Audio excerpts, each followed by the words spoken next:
The Frog Prince.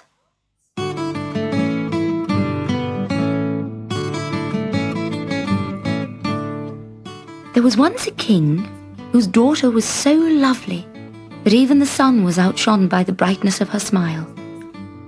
Every day she was happy to play alone with her favourite toy, a lovely golden ball. She would bounce it against the palace wall, spin it on her fingertip, balance it on her nose, and throw it high into the air and catch it again. One sunny day, she was playing in the royal forest, trying to see just how high she could throw the pretty ball. Suddenly, she threw it much too far. It rattled through the leaves of a lime tree and then rolled across the forest floor until it fell over the brink of a deep pond. Slowly, the glittering globe sank into the water and out of sight. What a commotion the princess made! She hurled herself on the ground beside the pond and sobbed and wailed and cried louder and louder. Oh, why did it happen? I'd have lost anything rather than my precious golden ball. What can I do? Whatever is the matter? Said a strange voice. Stop it, pretty girl. You're breaking my heart. Looking up, the princess saw the boggling black eyes of a big bullfrog squatting on the edge of the pond. Its bulging face was right next to hers, and she drew away from it. I've lost my golden ball, she sobbed.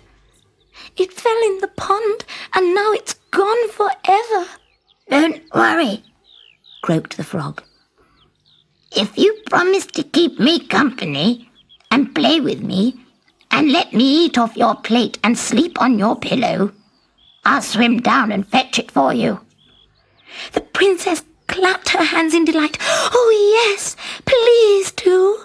It's very lonely being a frog, you know, said the frog, hesitating on the surface of the pool.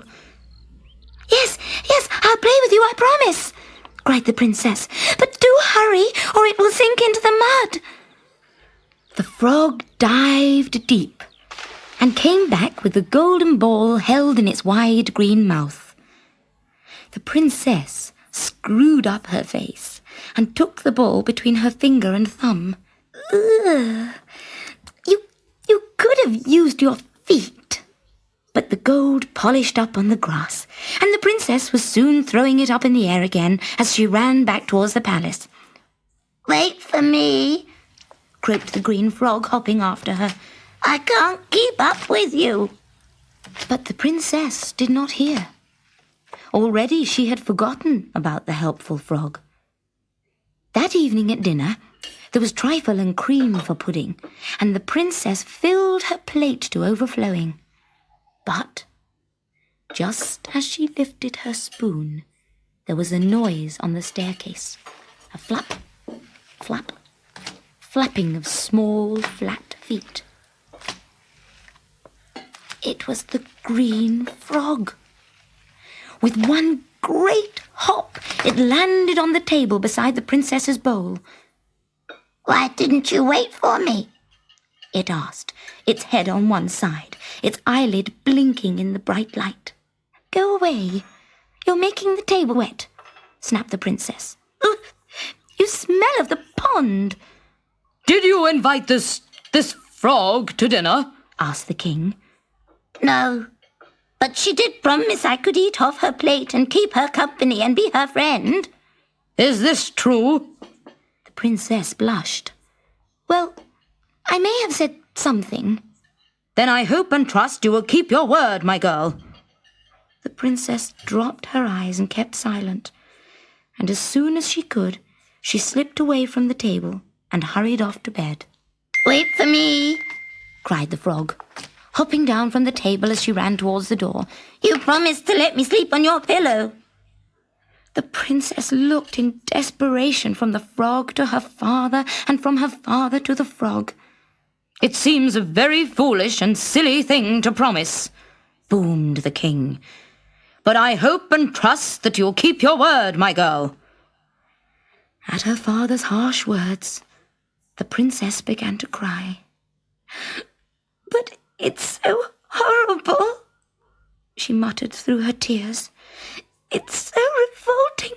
Please don't make me sleep with it, Father. But the king insisted, and made her pick the slimy frog up between her fingers. But when she reached her bedroom, the princess threw it down on the sofa.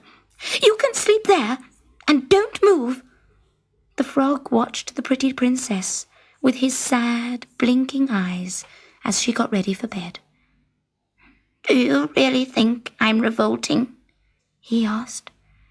Well, not really. And you did help me, so I suppose I should be grateful. Then let me sleep on your pillow.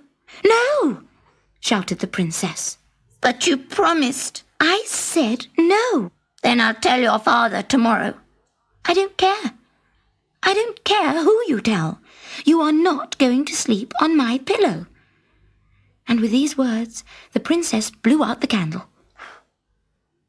I'll cry, said the voice from the sofa. The princess lit her candle again. If you're going to talk all night because you can't sleep on my pillow, then I suppose you'll have to. But please, please keep to your side of the bed. In a blur of green, the frog jumped onto the pillow, its throat bulging and croaking. Kiss me, it said. Good heavens, no, shouted the princess. Just once, please. No. Oh, please, pleaded the frog. All right, said the princess.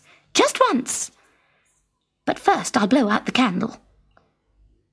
Don't. I'm afraid of the dark. Just kiss me good night. So the princess closed her eyes and leaned over and kissed the frog quickly. It's all right. You can look now, said a soft voice beside her on the pillow. And there, stretched out on the bed, his head resting on one hand and his dark eyes gazing at her, lay the most handsome man she had ever seen. Who are you? She stammered. I am the Prince of Rana. Many years ago, when I was just a boy, a sorceress cast a spell on me to turn me into a frog. She said that I would be a frog forever, unless I was kissed by a beautiful princess. And you, my dear, lovely lady, you have lifted the curse. Will you marry me? For I love you dearly. Yes, my prince, I will. Then tomorrow we must go to my kingdom and be married. The next morning, as the sun rose over the palace, the prince asked the king for the hand of his beautiful daughter. And with his blessing, they drove off towards the prince's kingdom.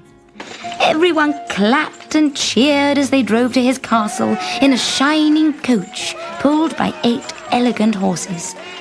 And the princess and her frog prince lived happily ever after.